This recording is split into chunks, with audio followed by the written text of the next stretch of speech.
Jackie's back with us, jumpstarting your morning from the Chicago Botanic Garden, and they have a new exhibit. It's called the Seasons of Love, and I'm not even going to try to say the Italian words with that. Jackie, can you help me out? Do you know how to say it? Stagione, no, Dell'amore. I do not. I speak. You know what? Why don't I actually ask the Italian who is here from Milan, Italy, and he is the artist behind this. Can you tell us what the name of your art installations, the Seasons of Love, is in Italian? In Italian, it is Le Stagioni dell'amore. Isn't that beautiful? And isn't this stunning? This is the Chicago Botanic Garden up in Glencoe. So many beautiful acres of space. This is the Great Basin. You can see the mist is lifting this morning and love is in full bloom. So Greg, thank you so much for being here with us this morning. You're here all week and you're actually going to be doing a live performance art session today at 3 o'clock, and it's centered around this piece right here. So can you tell us a little bit about it? Of course. This artwork, as you can see, it is an emergency box. Yep. Usually inside the emergency box you can see something to turn off fire, and I turn this emergency box into an love installation. So I write down here in the front, in case of love at first sight, break the glass, so people can take a rose and can gift the rose to somebody. Gotcha. So people will be interacting with this today, and you're hoping that they don't actually necessarily break the glass, but that they can open up the door and grab a rose from inside. That's really what your art is about, right? It's fast, but it's interactive. Yeah. What's that like to be able to sort of have people sort of participate in your art? Yeah, that's the goal of my art. So to create emotion and to make people interact with art. Yeah. I love it. And this is actually part one of a three-part series.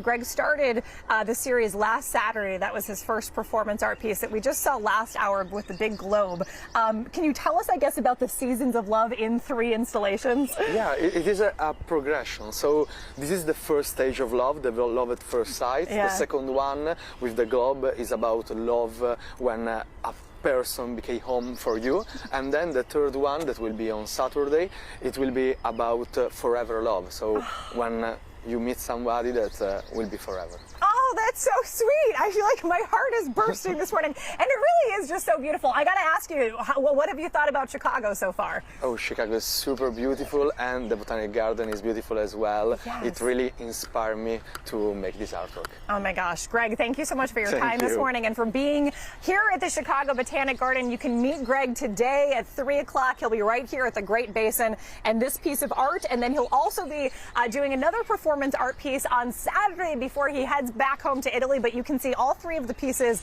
here at the Botanic Garden through September. Audrina, back to you. Jackie is back jump-starting, and today she's at the Chicago Botanic Garden. They have a new exhibit, the interactive The Seasons of Love, or La Stagione dell'amore.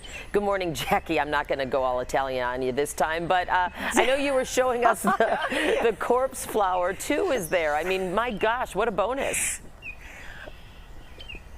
Dana, it is a bonus because you really have such a small window of time to see the corpse flowers because they're only in bloom for 24 to 36 hours. So if you don't get to the Chicago Botanic Garden or wherever else you may find a corpse flower right on time, you're not going to see it and you're also not going to smell it. But I will say that it really wasn't quite as bad, not as stinky as I thought.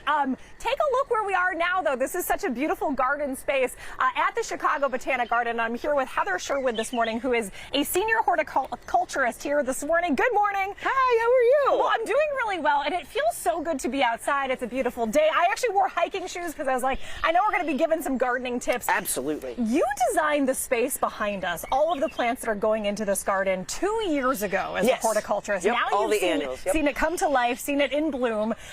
Tell me some of the highlights of what we're seeing. So, of course, the digitalis right here came out beautiful spring annual, and the other grand one that I love showing off are these wonderful poppies that are here, and they float throughout the garden beds, and we have a couple different colors of them. Yeah. And so these 2 beds are a big mix of annuals, perennials, and, you know, this time of year we're talking about bulbs. Some of them are slightly fading just a little bit. Yeah. Like this was a wonderful hyacinth flower that is now a little bit past its prime. And the foliage is, while still mostly green, it is starting to yellow out. And a lot of times bulb foliage can intermix with regular perennials. And then they start looking a little unsightly at the end of May, beginning of June. And that's when I recommend either kind of bending them over or when they turn yellow, absolutely removing them. Okay. Because it's a great place for slugs to live otherwise. And nobody needs slugs in the garden. Slugs don't serve a purpose in the garden. Maybe for feeding other things, but they don't make my horticulture very happy. So that one, though, is about 2 weeks from being pulled? This one was you ready just to yanked it out. but these green leaves will continue to yellow up as they are, and they will have a tendency to like lay on other plants. So I just help them lay in the direction that I want them to, so that they do not interfere with my perennials. That's my biggest one. Okay, real quick, is there ever a point where you just grab it and you just yank it out? When it's really yellow. Okay. And like right now, I can't really pull the bulbs.